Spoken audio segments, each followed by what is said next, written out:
I spent my entire birthday dinner staring at a $5 coffee shop gift card while my family laughed and took selfies with their designer bags and new watches. They called it a joke.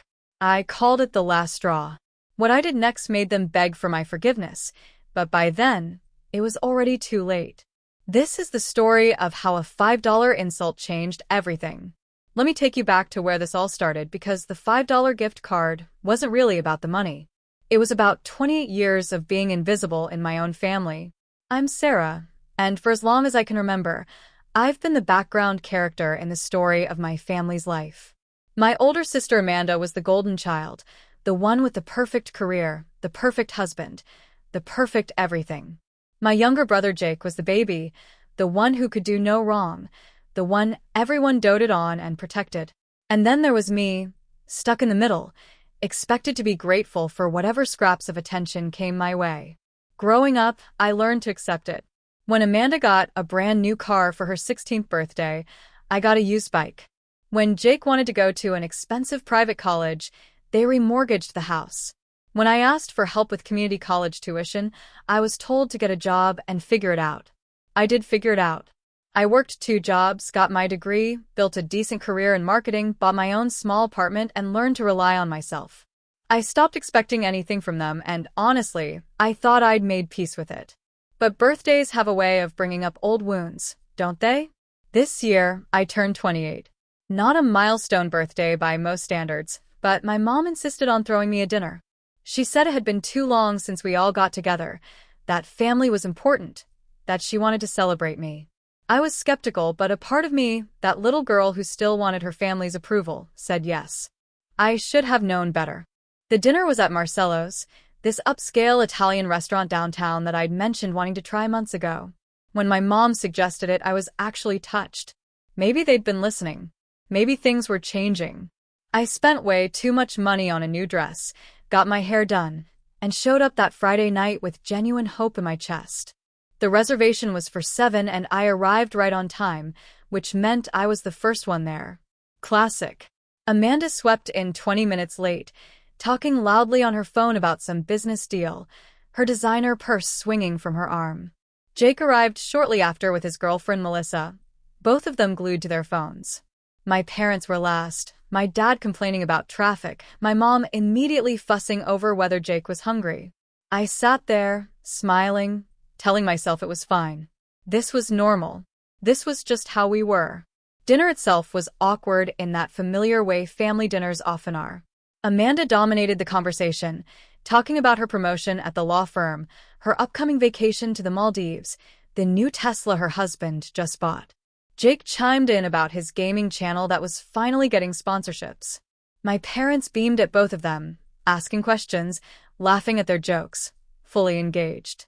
I tried to join in a few times, mentioning a successful campaign I'd just completed at work, but I was either interrupted or met with polite nods before the conversation swung back to Amanda or Jake. I pushed food around my plate and wondered why I'd come. Then my mom stood up, clinking her wine glass with her fork, and announced it was time for birthday gifts. My stomach nodded. I'd told her I didn't want gifts, that dinner was enough, but she'd insisted.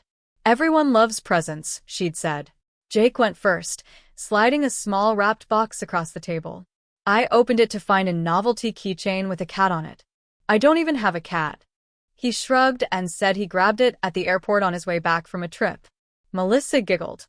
I said thank you. Amanda went next, handing me a gift bag stuffed with tissue paper. Inside was a clearance candle from a drugstore, the price sticker still on it. $4.99. She didn't even look up from her phone as I thanked her. Then came my parents. My dad handed me a small envelope, and my mom watched with this expectant smile like she was waiting for me to be thrilled. I opened it.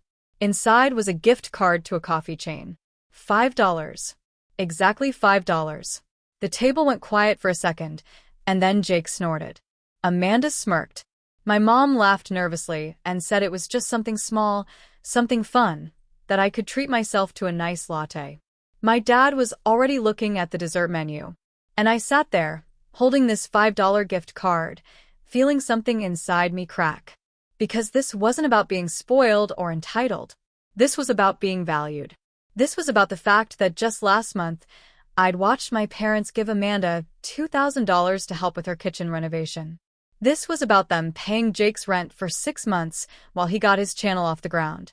This was about me, the one who never asked for anything, getting $5 and a used keychain on my birthday. After that phone call, the real fallout began. My mom called back an hour later, crying, saying she didn't understand what she'd done wrong. I didn't get into it. I just repeated that I needed space and that I hoped she'd respect that. She didn't. Over the next few days, I got texts from Amanda calling me dramatic. Jake sent me a meme making fun of people who skip family holidays. My dad left a voicemail saying I was acting like a child. But here's the thing they didn't understand. I wasn't punishing them. I was protecting myself. I was choosing me for the first time in my life. Thanksgiving came and went. I spent it with 3 friends who'd become more like family than my actual family. We cooked together, laughed, watched movies, and I didn't think about that $5 gift card once. I posted a photo on social media, not to make a statement, just because I was genuinely happy. My mom texted me asking if I was trying to hurt her. I didn't respond. The silence between us stretched into December, and with it came Christmas, another major family event. My mom sent an email this time, formal and cold, saying they expected me at Christmas Eve dinner, and that whatever issues I had, we could discuss them then like adults. I replied with one sentence. I won't be there. That's when things escalated. Amanda called me, furious, saying I was tearing the family apart. I asked her how she'd feel if she got a $5 gift card for her birthday. She scoffed and said I was still hung up on that it was a joke, that I needed to let it go. I told her it wasn't about the money. It was about respect. It was about decades of being treated like I didn't matter. She told me I was being ridiculous and hung up. Jake sent me a long text saying I was making everything about me, that I was ruining the holidays for everyone, that our parents were devastated. I didn't argue. I just muted the conversation. Christmas came. I spent it alone, by choice, in my apartment with takeout, and a stack of books I'd been meaning to read. It was the most peaceful Christmas I'd ever had. No forced smiles. No feeling invisible. Just me, my space, my choices. I posted nothing on social media. I turned off my phone. I existed in my own world, and it felt like freedom. But they weren't done. Not by a long shot. New Year's came and went, and in mid-January, my mom showed up at my apartment unannounced. I opened the door to find her standing there with red eyes and a box in her hands. She pushed past me before I could say anything, set the box on my kitchen counter, and turned to face me. She said we needed to talk. I told her I'd said everything I needed to say. She shook her head and opened the box. Inside were photo albums, old birthday cards, little mementos from my childhood. She said she'd been going through old things and realized maybe she hadn't been the best mom to me. Maybe she'd favored Amanda and Jake. Maybe she'd taken me for granted because I never complained. She was crying now, saying she was sorry, that she didn't know I felt this way, that she wanted to fix it. I stood there, looking at this woman who gave birth to me, raised me, and somehow never really saw me, and I felt nothing. Not anger. Not sadness. Just exhaustion. I told her I appreciated the apology, but that this wasn't something that could be fixed with a conversation and a box of old photos. This was 28 years of feeling like I wasn't enough. This was a lifetime of being the lowest priority. She asked what she could do. I told her the truth. I needed space. Real space. Not a few weeks or months, but actual time to figure out who I was without constantly trying to earn her approval. She didn't take it well. She said I was being cruel, that she was trying, that family forgave each other. I gently, but firmly told her that forgiveness didn't mean going back to the way things were. It didn't mean pretending the hurt never happened. She left crying, and I felt guilty for about an hour. Then I remembered the $5 gift card. I remembered every birthday, every holiday, every moment I'd been overlooked. And the guilt faded. Setting boundaries wasn't cruel. It was necessary. February rolled around, and I got a group text. It was from Amanda. She said the whole family wanted to meet for lunch to talk things out. I declined. She called me selfish again. I blocked her number. Jake tried a different approach, sending me a voice message saying he missed me, that he didn't really understand what happened, but that he wanted his sister back. It was the most genuine thing he'd ever said to me, and it almost worked. Almost. But I knew that going back before I was ready would undo all the progress I'd made. I sent him a text saying I missed him too, but that I needed more time. He replied with a thumbs up. It wasn't much, but it was something. By March, things had settled into a new normal. I didn't hear from my parents much. Amanda had moved on to being offended about something else. Jake occasionally sent me memes, and I'd respond with a laugh emoji. The weight I'd been carrying my entire life was gone. I felt lighter, happier, more myself. I started therapy to work through everything. I reconnected with old friends. I threw myself into my work and got promoted. I started dating someone who actually saw me, valued me, made me feel like I mattered. Life was good, really good. And I realized I didn't need my family's approval to be happy.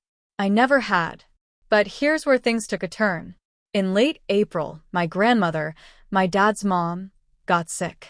Really sick. She'd always been kind to me, one of the few people in my family who treated me the same as Amanda and Jake. My dad called me for the first time in months, his voice shaking, asking if I'd come to the hospital. I said yes. Not for him. Not for my mom or Amanda or Jake. For her. I drove 3 hours to the hospital and walked into a waiting room full of my family. It was the most awkward reunion imaginable. My mom tried to hug me.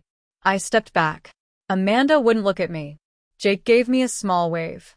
My dad just looked exhausted. We sat in that waiting room for hours and slowly, painfully, things started to come out. My mom admitted she'd always been harder on me because I seemed so capable, so independent, like I didn't need her the way Amanda and Jake did. My dad said he'd let her take the lead with us kids and realized too late he'd been absent. Amanda, surprisingly, got tearful and said she'd always felt like she had to be perfect to keep their attention and that maybe she'd resented me for not playing that game. Jake just said he was sorry, that he'd been oblivious, that he wished he'd noticed sooner. They all said they understood why I'd pulled away. They all said they wanted to do better. And I believed them. Not because the words were perfect, but because for the first time they were actually seeing me. Really seeing me. But I also knew that words were easy. Change was hard. I told them I appreciated everything they'd said, but that rebuilding trust would take time. I wasn't ready to jump back into family dinners and group chats. I needed to see consistent effort, consistent change. They agreed. My grandmother pulled through. Thank God, and over the next few months, things slowly shifted. My mom started calling just to talk, not to ask for something. My dad invited me to lunch one-on-one and actually asked about my life. Amanda sent me a real birthday gift in June, thoughtful and personal. Jake showed up at my apartment with coffee and an apology. It wasn't perfect. There were still awkward moments, still old patterns that crept in. But there was effort. Real effort. And that mattered. By the time my next birthday rolled around in September, I agreed to have dinner with them. Not at a fancy restaurant. At my mom's house. Just us. And when they handed me gifts, I opened them with genuine curiosity. My mom gave me a beautiful journal with a handwritten note inside, apologizing again and saying she was proud of me. My dad gave me a framed photo of us from when I was a kid, one of the few where it was just the two of us. Amanda gave me a spa gift certificate, and she'd actually asked my best friend what I'd like. Jake gave me a custom gaming controller because he remembered me mentioning I'd started playing. And my parents, together, handed me an envelope. Inside was a check. Not for $5. For $5,000. A belated apology, they said, for every birthday they'd gotten wrong. I cried. Not because of the money, but because they'd finally heard me. They'd finally tried. I didn't cash the check right away. I framed it next to the $5 gift card I'd kept all this time as a reminder. A reminder of where I'd been and how far I'd come. Because that $5 gift card didn't break me. It freed me. It showed me I was worth more than I'd been accepting. It taught me that sometimes walking away is the bravest thing you can do. And it proved that the people who truly love you will do the work to keep you in their life. My relationship with my family isn't perfect now. It probably never will be. But it's real. It's honest. And I'm no longer invisible. I show up when I want to, not because I'm obligated. I set boundaries without guilt. I prioritize my own peace. And on the hard days, when old wounds try to resurface, I look at that $5 gift card and remember the woman who decided she was worth more. Because I am. We all are. And if you're reading this and you feel invisible in your own family, in your own life, I want you to know something. You are not asking for too much. You are not being dramatic. You deserve to be seen. You deserve to be valued. And sometimes, the most loving thing you can do for yourself is to walk away from people who refuse to see your worth, even if those people are family. It's been over a year since that birthday dinner, and my life looks completely different now. I'm engaged to someone who celebrates me every single day. I have a chosen family of friends who show up for me consistently. I've repaired my relationship with my biological family, but on my terms. And I've learned that $5 was never the problem. The problem was accepting less than I deserved for so long. So, thank you, $5 gift card. You were the worst birthday gift I ever got and the best wake-up call I ever needed. You taught me that my worth isn't determined by how others value me. It's determined by how I value myself. And I finally do. If this story resonated with you, if you've ever felt invisible in your own family, or if you've had to make the difficult choice to step back from people you love to protect your peace, I want you to know you're not alone. Your story matters. Your feelings are valid. And you are worthy of so much more than scraps. Please share this story with someone who needs to hear it. Sometimes we need reminders that choosing ourselves isn't selfish, it's survival. Hit that like button if this touched your heart. Drop a comment sharing your own experience or just letting me know you were here. And subscribe to this channel for more real, raw stories about life, family, and finding yourself when everything falls apart. Your support means everything and helps these stories reach the people who need them most. Remember, you teach people how to treat you. And sometimes the most powerful lesson you can teach is that you're willing to walk away. Thank you for listening to my story. Until next time, value yourself first. Always.